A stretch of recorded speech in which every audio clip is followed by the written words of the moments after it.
Bueno, entonces dijimos que el texto debe tener una intención. Al igual que debe emitir un mensaje, ese mensaje debe tener una intención. O sea, cuando nosotros hablamos, hablamos por algo, ¿cierto? Tenemos una intención. Si yo voy a un restaurante y pido un plato de comidas porque tengo hambre, la intención es alimentarme. Entonces, todo lo que yo diga tiene una intención. Entonces, cuando yo hablo o emito un mensaje, a veces tengo una intención de pronto de escribir a una persona, de pronto de pedir una información, de pronto de hacer una pregunta, de defender mis ideas, de enseñar algo, pero también hay veces tengo intenciones que no son muy buenas, como por ejemplo ofender. A veces tengo intenciones de engañar. O sea, cuando hablo tengo la intención de engañar. Tengo la intención de manifestar mi amor hacia algo, hacia alguien. O sea, todo acto comunicativo tiene una intención. Tiene una intención. Y entonces el texto, pues el texto que me va a emitir una información, un mensaje, pues debe tener una intención, debe tener una intención. Si no tiene una intención, no es texto. Entonces, fíjense las características ahorita ya del texto. Emite un mensaje claro y tiene una intención. Entonces decimos, ¿qué es la intención? Muy sencillo, la intención comunicativa es el objetivo que perseguimos cuando hablamos, escribimos o emitimos un mensaje. Es el objetivo, es el propósito, es el propósito. Vea, propósito. ¿Para qué comunico un mensaje? ¿Para qué? Esa es la intención. Entonces es importantísimo cuando yo leo un texto o escucho un texto, ¿cuál es la intención? ¿Para qué lo leo? ¿Qué me quiere comunicar? ¿Por qué? Esa es la intención del texto. Vamos a leer los siguientes textos y vamos a mirar qué intención tenían los que la escribieron. ¿Para qué lo escribieron? Dice la fábula del príncipe y su arco. Escuchémoslo muy bien. El príncipe Chuan era aficionado a disparar flechas y le agradaba que le dijeran que era un fuerte arquero. Pero la verdad era que no podía tender un arco que pesara más de 30 libras. Cuando mostraba su arco a sus acompañantes, estos simulaban tratar de arquearlo, pero lo lograban solo hasta la mitad de su extensión. Debe pesar por lo menos 90 libras, exclamaban todos. Nadie, salvo su Alteza, puede manejar un arco así. Y esto llenaba al príncipe de satisfacción. Aunque tenía un arco de solo 30 libras, hasta el fin de su vida creyó que éste pesaba 90. Eran 30 de hecho y 90 de nombre. Por mantener una fama inmerecida, el príncipe sacrificó la verdad. ¿Cuál es la intención del texto? ¿Cuál es el propósito? ¿Por qué lo escribieron? Ah, pues este propósito es, la intención de este texto es el engaño, ¿cierto? El engaño. Vivió engañado toda la santa vida creyendo que podía extender un arco de 90 mientras era solo de 30. Entonces, este texto tiene una intención de engaño. Perfecto. Miremos el siguiente texto. Dice la hormiga y el mono. Una vez una hormiga se encontró con un mono. ¿Sabe qué resultó de su encuentro? Entonces aquí anota hormiga más mono es igual a hormona. ¿Qué intención tiene este texto? Que además de estar con letras, también tiene dibujos. ¿Qué intención? Pues tiene una intención de hacer reír. Tiene una intención de hacer reír. ¿Eh? Perfecto. Pero fíjese que el texto tiene su intención. No escribe uno un texto por nada. No, no, no. El texto se debe escribir por algo, porque debe tener una intención que es fundamental. Y el último que dice el desmayo. El fin de semana fuimos a una excursión de las pirámides de Teotihuacán. Como salimos muy temprano, no nos dio tiempo de desayunar y debido al intenso calor, mi prima se desmayó. Pero por fortuna, uno de los amigos del grupo sabía primeros auxilios. Aprovechando la ocasión, nos dio una clasecita con las siguientes recomendaciones. Se coloca al afectado en una posición cómoda y segura. 2. Se revisa que su ropa no esté muy ajustada y si es así, se afloja para permitir una libre circulación sanguínea. Asegúrese de que el desmayado tenga respiración y latidos cardíacos adecuados. Se presiona la muñeca o la parte lateral del cuello para localizar el pulso.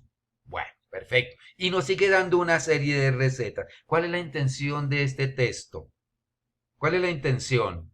Ustedes allá se estarán preguntando o estarán reflexionando. ¿Cuál es la intención de este texto? Ah, enseñar los primeros auxilios, ¿cierto? Esa es la intención, enseñarnos los primeros auxilios. Entonces, fíjese que la intención de un texto es variada, múltiple, es infinita. Digamos, los indígenas cuando emitían el humo, es decir, con las señales de humo querían comunicar algo, entonces hacían señales de humo y ellas comunicaban algo, tenían un propósito de pedir ayuda, de pedir auxilio, de informar que estaban perdidos, de informar XXX. Miles de intenciones se tienen cuando uno escribe un texto. Y ahí viene la importancia. Ahí radica la importancia en que nosotros logremos descubrir cuál es la intención de este texto.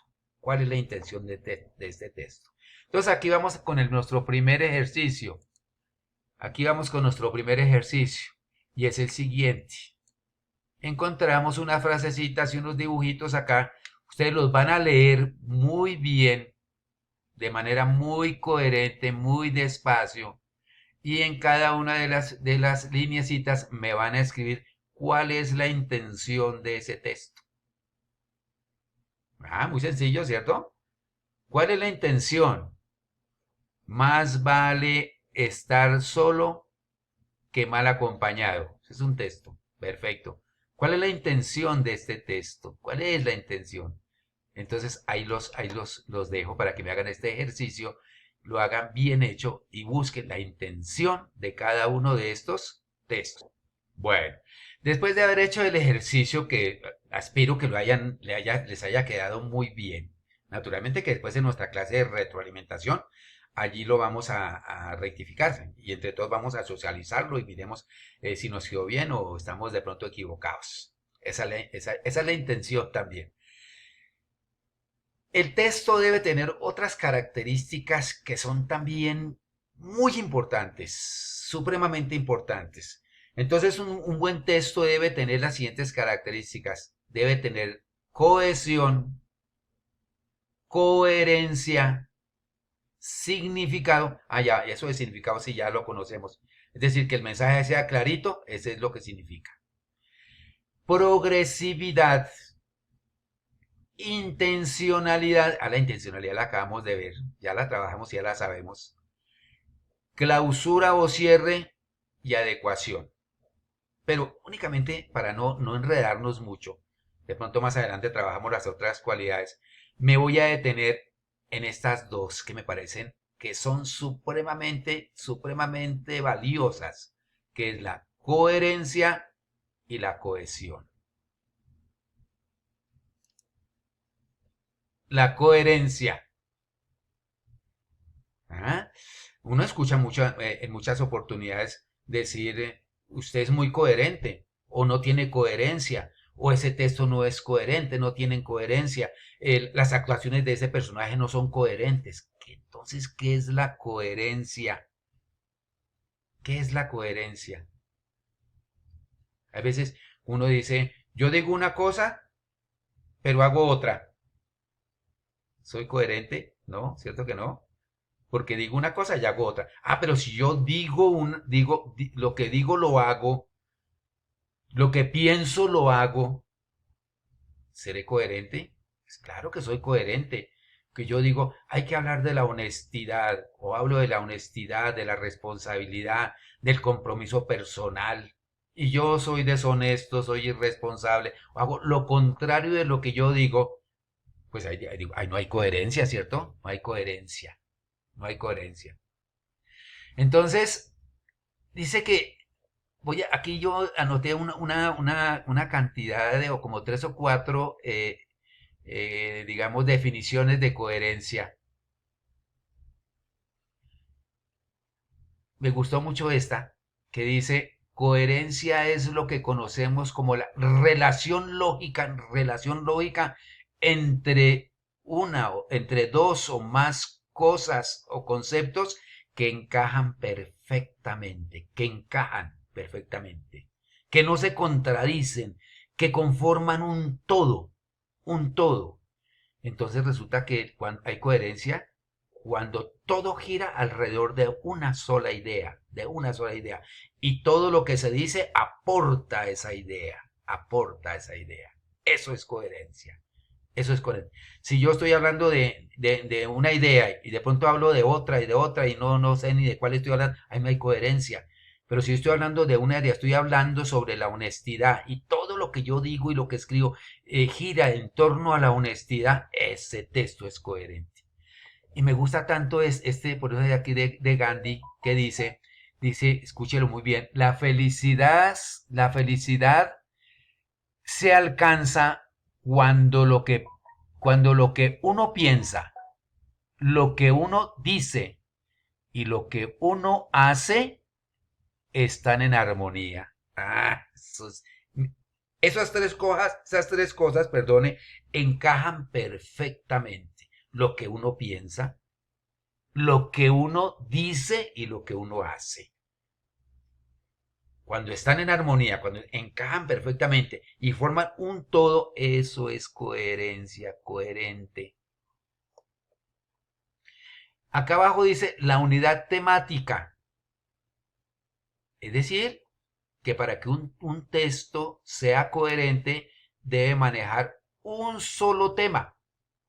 Si yo voy a hablar sobre el agua, no más. O sea, tiene unidad temática.